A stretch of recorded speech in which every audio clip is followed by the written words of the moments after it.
du comité central du parti de la révolution populaire du Bénin, nous avons répondu présent. Nous sommes venus nombreux comme des hommes, cadres du Bénin, unifier notre pensée et notre action pour donner à notre chère patrie l'espoir. Intention du commandant Force Oméga. Concentrer tous ses moyens sur la capitale Cotonou. Mission. Éliminer le régime actuel. Mettre en place l'équipe nouvelle, issue du Front de libération et de réhabilitation du Dahomey. Dimanche 16 janvier 1977, date inoubliable dans l'histoire du Bénin.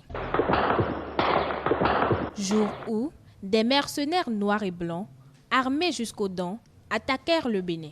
À l'heure où nous vous parlons, nos unités de combat sont à pied d'œuvre et défendent avec un acharnement révolutionnaire les points stratégiques de notre ville agressée. Suite à l'alerte lancée par Mathieu Kérékou, président de la République populaire du Bénin, civils, militaires et soldats nord-coréens, présents à Cotonou en vertu d'accords de coopération entre républiques socialistes, prennent les armes. Donc nous avons été agressés par les ennemis du peuple, par les ennemis de la révolution, de la période révolutionnaire. Ça a été une guerre farouche. Dieu merci, les militaires béninois l'ont emporté. Le 16 janvier, donc, des mercenaires armés jusqu'aux dents ont envahi notre pays. Et malheureusement pour eux, ils étaient face à un peuple organisé. Parce que le pouvoir révolutionnaire était organisé dans les 3500 villages et quartiers de l'époque. Et il y avait des comités locaux de la révolution. Et dans chaque comité local, il y avait 25 conseillers qui estiment qu'ils font partie du pouvoir. Donc le pouvoir n'est plus au palais, comme c'était dans le passé. Maintenant, le pouvoir est dans tous les villages. Les 25 classes, 13 jeunes choisis par le village, 7 femmes choisies par le village et 5 sages. Donc automatiquement, le président Mathieu Kérékou a lancé l'alerte pour dire que notre pays vient d'être agressé ce matin-là, dimanche 16 janvier 1927. Et dans tout le pays, les barricades ont été donc érigées à l'entrée et à la sortie de tous les villages. Donc pendant que le combat se faisait entre l'aéroport et qu'on appelle le palais, le peuple aussi était mobilisé sur toute l'étendue du territoire national.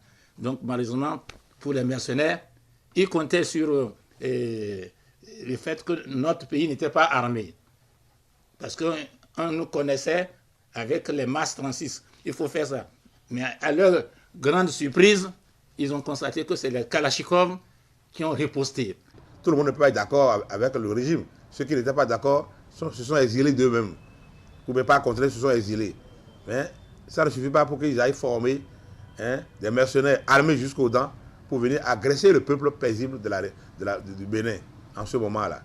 Donc l'histoire, les jeunes doivent retenir, si vous avez des difficultés avec un régime, vous cherchez par intermédiaire ou bien par des médias, des médiateurs, essayez de vous réconcilier avec les dirigeants en cette période-là, au lieu d'aller commettre des agressions, aller commettre des mercenaires pour agresser. Ceux qui sont tombés les armes à la main, ce n'est pas le général Mathieu Kérékou, c'est des gens innocents qui, en voulant aller sauver le peuple béninois de ces mercenaires, ont laissé leur corps. Donc, ceux qui sont morts ne sont pas seulement des militaires, il y a eu des civils. Il y avait Bambouché, qui lui, en cette période révolutionnaire où l'enthousiasme était au beau fixe, et la radio locale disait que les mercenaires sont arrivés, il fallait prendre le couteau, il fallait prendre la hache pour aller rencontrer les mercenaires. Et lui, dans la naïveté, il est parti et il est mort. Je me souviens de son nom. Et il habitait à Maro militaire. Et aussi, il a un militaire, soldat, la Sissi, que lui, il a disparu jusqu'à présent. Et on ne l'a pas vu. Et ses parents aussi, nous avons tout fait pour avoir ses parents. Je ne sais pas si après les parents ont été contactés pour être indemnisés. On n'a vu ni ses parents, ni ses ayants droit. Ils sont au nombre de 7 à avoir payé de leur vie pour l'amour de la patrie. Leurs noms, Toto Paulin, Mpo Pascal, Bamboche Obodium, Komlon Sylvain, Lassisi Yessoufou, Alassane Kassim et Mathieu Misséman Votossou. Depuis lors, nous célébrons ces martyrs chaque 16 janvier. Excepté ces occasions, leurs noms sont pour la plupart inconnus le reste du temps, comme enfouis dans l'indifférence collective. Leur famille, quant à elle, tente de sauvegarder leur mémoire. Malgré toutes nos approches, nous n'avons pu prendre langue avec ces dernières. Cependant, nous avons retrouvé la trace de l'une d'entre elles. Au nom de la famille Alassane Kassim et nos martyrs tombés du 16 janvier 1977, merci pour ce souvenir. On n'a jamais le droit d'oublier. La famille des victimes, nous avons lutté et on a pu obtenir ce qu'on appelle leur indemnisation. Mais c'est malheureux, l'homme est ce qu'il est. Et depuis qu'ils ont été indemnisés, on ne les a plus vus. Sinon, tous les 16 janvier, on était ensemble à la place des martyrs avec eux. Le comité national de réhabilitation des ayants droit du 16 janvier a été à l'avant-garde de l'indemnisation de ces ayants droit. Par décret, le père à son âme, le président Mathieu Kérékou, a pu indemniser ces ayants droit-là. Et depuis qu'ils ont été indemnisés, ils ont brillé par leur absence. On ne les avait jamais vus. Ils sont perdus dans la nature. Et c'est seulement le 16 janvier que, quand nous les voyons apparaître à la place des martyrs là-bas. Ce qu'on peut souhaiter, c'est qu'après le dédommagement, et que ces familles puissent, on appelle, trouver un peu de confort après avoir perdu qu'on appelle leurs proches. Et nous avons pu, dans notre lutte en tant qu'organisation de la jeunesse révolutionnaire du Bénin, pu non seulement obtenir ce dédommagement, mais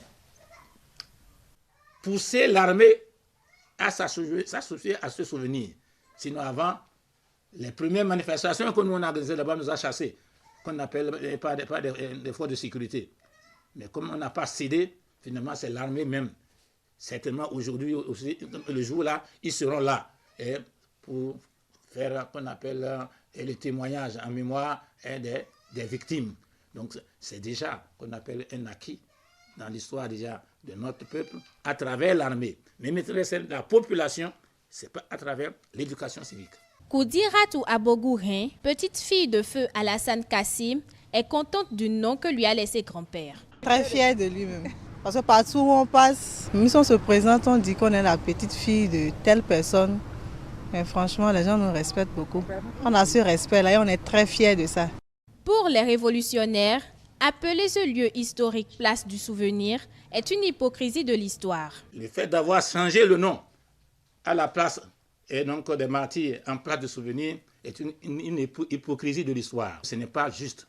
J'ai mon professeur d'histoire à Sodouegou qui dit il y a une statue en France, la statue, le monument du roi fainéant. Tout le monde savait qu'il était un fainéant. Mais ça fait partie de l'histoire de la France. Parce que tout le monde connaît qu'il était fainéant. Il y a cette statue. Pourquoi on va changer qu'on appelle le nom? Souvenir de quoi? On dit la place de souvenir. C'est hypocrite. L'histoire n'aime pas l'hypocrisie. Même si c'est mauvais, on doit, qu'on appelle, respecter la vérité historique. Parce que ça finit toujours par rattraper. Quelqu'un a dit, un peuple sans histoire est un peuple sans âme. Et effectivement, donc, il faut d'abord lutter pour rétablir la vérité historique. On ne doit pas appeler ça place du souvenir.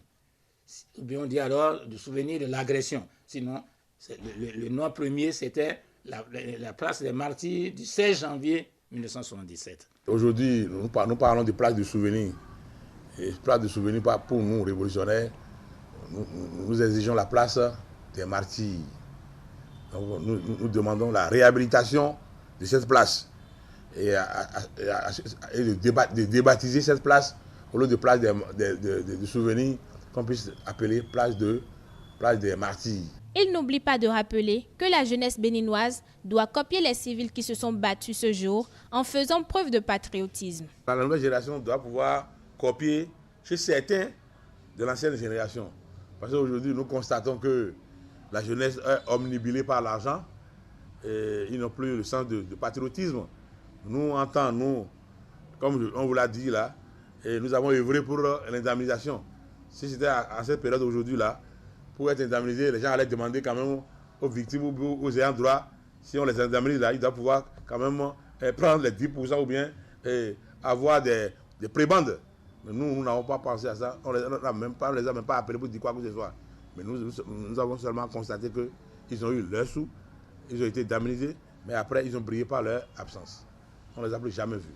Ils n'ont plus jamais contacté le comité national de réhabilitation. Mais les 16 janvier, on les voit seulement se pointer là-bas et ils font le dépôt de chèvres avec l'armée. Alors que c'est nous qui avons eu l'initiative depuis 2004 de faire le dépôt de chèvres à la place des martyrs. Parce que les militaires, ils célébraient seulement dans les casernes le 16 janvier. Mais nous avons dit que ce n'est pas seulement dans les casernes. Ceux qui sont morts ne sont pas seulement les militaires, il y a eu des civils. Et nous avons commencé par faire le dépôt de chèvres. Et timidement, les militaires, l'état-major a instruit les militaires et ils nous ont rejoints. Et on a commencé par faire le dépôt. Et à l'enseignement primaire, l'histoire, on avait enseigné d'abord l'idéologie, le patriotisme, qui montrait quand même, surtout le patriotisme, qui montrait particulièrement le caractère fort et propre au pays. Nous pouvons dire que ceux-là qui étaient morts le 16 janvier 1977, c'était nos martyrs, c'était les combattants pour la liberté de notre temps. Parce que souvent, nous voyons gravés sur des murs aux enfants de Tel, aux enfants du Bénin, aux enfants du Dahomey, morts pour la liberté. Mais voilà ceux-là qui étaient morts pour la liberté, pour notre liberté. C'est d'abord par l'éducation civique. Parce que la jeunesse est une terre fertile. Si on ensemence qu'on appelle la bonne graine, ça va germer. Donc c'est pas l'éducation civique qui se faisait à l'époque de la Révolution. Je crois il faut réinstaurer les cours d'éducation civique. À l'époque, on appelait ça des cours d'éducation révolutionnaire. Mais en fait, c'est toujours ce qu'on appelle apprendre à la jeunesse, aux citoyens, qu'on doit être prêt pour mourir pour sa patrie.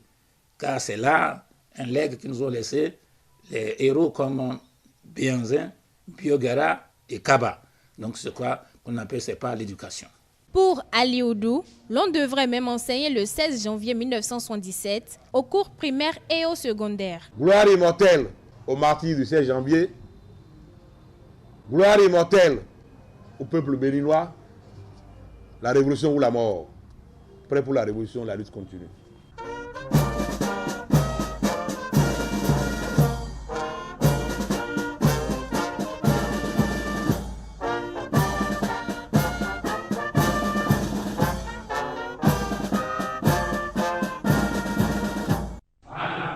Du comité central du parti de la révolution populaire du Bénin, nous avons répondu présent.